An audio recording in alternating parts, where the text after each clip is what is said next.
like I said, I know that there was a lot of decentralization and a lot of breakups of the big companies definitely in the fields of radio and television back in the day, and even to some degree telephones and things of that nature. So it's happened in other industries before, but I was just wondering, do you think that that's what's going to happen with the internet industry? Because right now, like you said, there's primarily, I would argue, maybe 4 or 5, if that many, major players, and they kind of like have a habit of eating up the others. So I think that there's been some people that are within the power structures of politics and things and social justice and things of that nature that are looking to try to find ways to break them up, maybe have them not have as much of the power as they currently have. So as a student of this, I was wondering what some of your thoughts are. Well, as an economist, I look at it and I say, supply and demand. So, those businesses are, providing products and services for which there is either no viable alternative or it's a significantly inferior alternative in today's marketplace. And the other part, as I look at it as a businessman and technologist, one of the things that we can see when we look at these companies is, unlike Bell Labs that we split up many years ago, or when there was the breakup of some of the media organizations, there was a tremendous barrier of entry to anyone coming into that market because they were so strong and so powerful, and they controlled the resources in a way a lot like utilities. And we have seen a growth of competition through deregulation in the utilities, and in part that I think was a big part of the media. When we look at this from the internet companies, 2 things. Number one, they are being disrupted as well. So, it was Netflix owned, the whole market post-Blockbuster, but now how many different services are there? And are they able to charge what they would have charged if they were still, in that space? So, there's now an access to create a new market and disrupt by changing the customer experience that, it's going to be tough, but there is no barrier like we had before. So from a regulatory perspective, it seems unlikely that there would be a real benefit in breaking that up. Practically speaking, when we look at Google, the main company doesn't even go by Google anymore. We call it that for convenience, but it's Alphabet, right? And they did that because it's so many small companies. So what is it that you're going to break up then?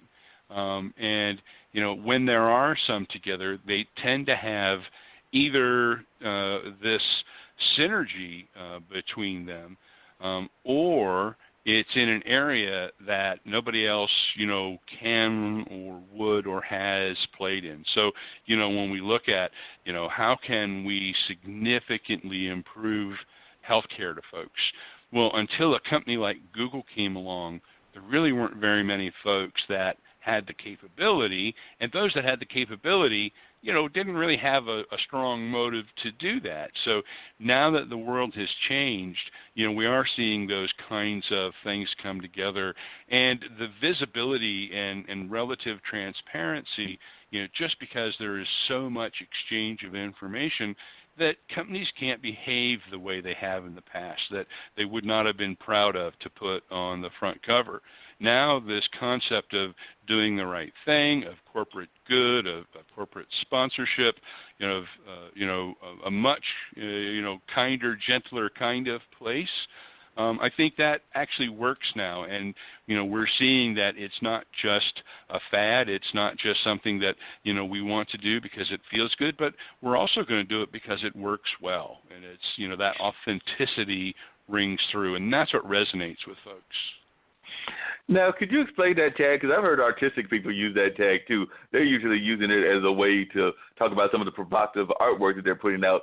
But one of your taglines is, will you be the disruptor or the disrupted? So when you use that term, how are you meaning it, and what are you calling the people that are either being disruptors or those that are disrupting the system? So how are you phrasing this, and how is it in your context when you're using these words?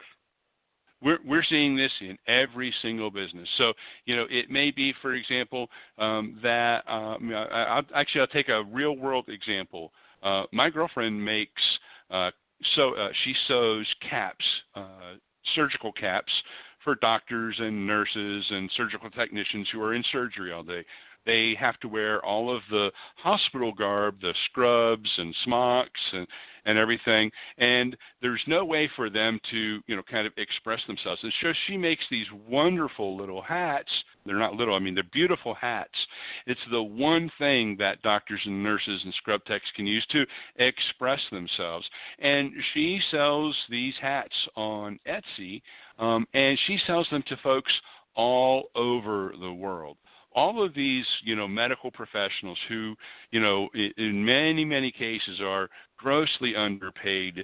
They provide services, that we may even take for granted. But we know that in our moment of need, that there are doctors and nurses and other medical professionals who will take care of us. And these are real people that live real lives, go to work just like we do. And so having the ability to have one little thing in their life in that day that they can express, hey, this is March Madness. I'm going to wear my team's colors. I don't care how they're doing, as a part of their life.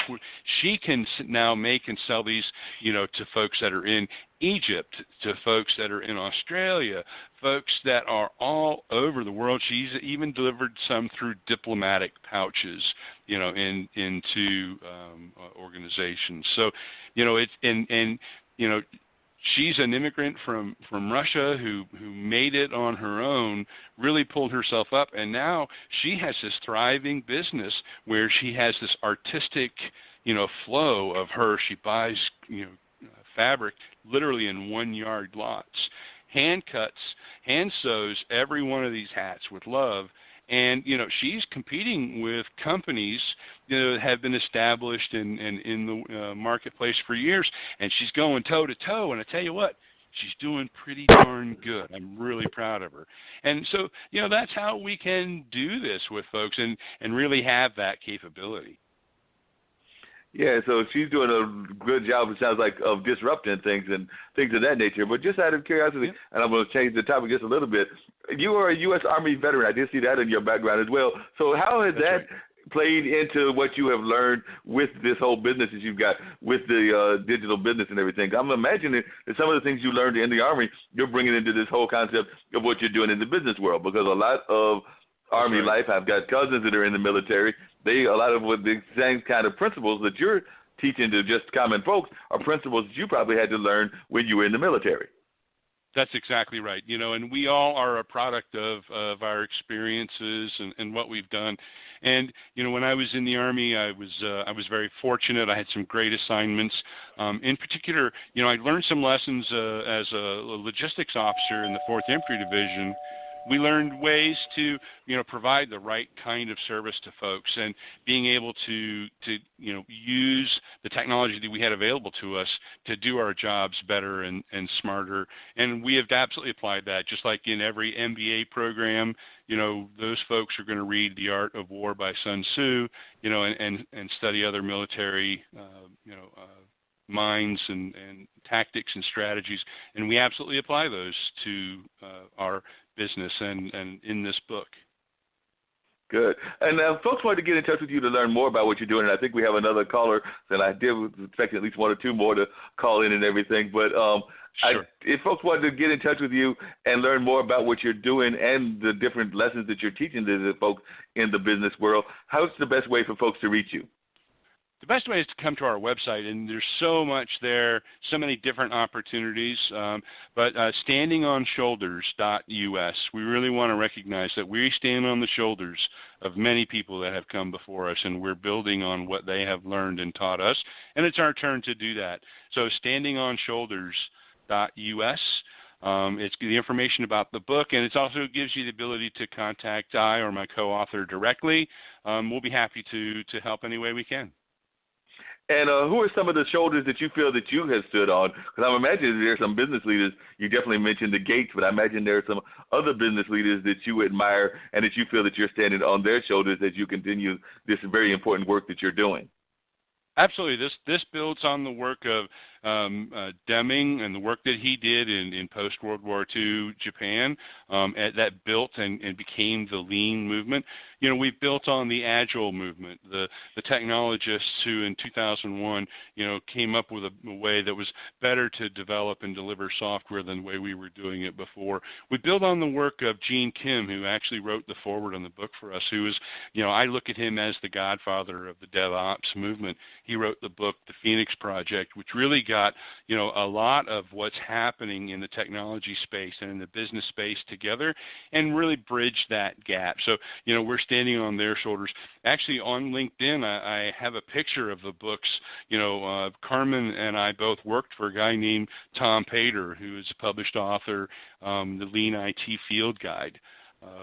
We looked at, you know, folks like John Willis and Gene Kim, who wrote the DevOps Handbook. And one of my current favorites, there's a guy named Mick Kirsten, who's the CEO of TaskTop, wrote a book, Project to Product. And, you know, that really helps look at how we need to adjust our organizations to focus on what we're delivering to our customers.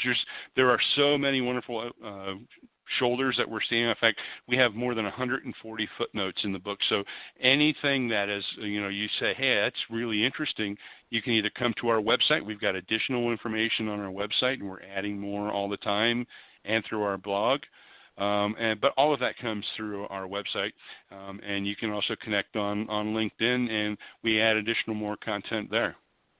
All right, sounds great. And I definitely want you to stay on the line. I want to maybe even bring you back in with the conversation as we continue and everything.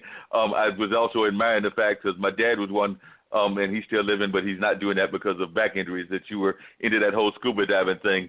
I unfortunately can't even swim, so me and scuba diving will not be happening anytime soon. But I do admire those of you that are able to go in and explore the depths of the ocean and see all the wonders that are down there, because that's like a whole nother, actually, as far as I can tell, it's almost like a whole nother planet that exists down there. Yes, we love it. My son and I were actually diving here, even in Ohio, yesterday. But thank you so much for, your graciousness and hosting, and I'm happy to sit around and maybe we can chat a little bit more, but I'm very eager to listen. Thank you.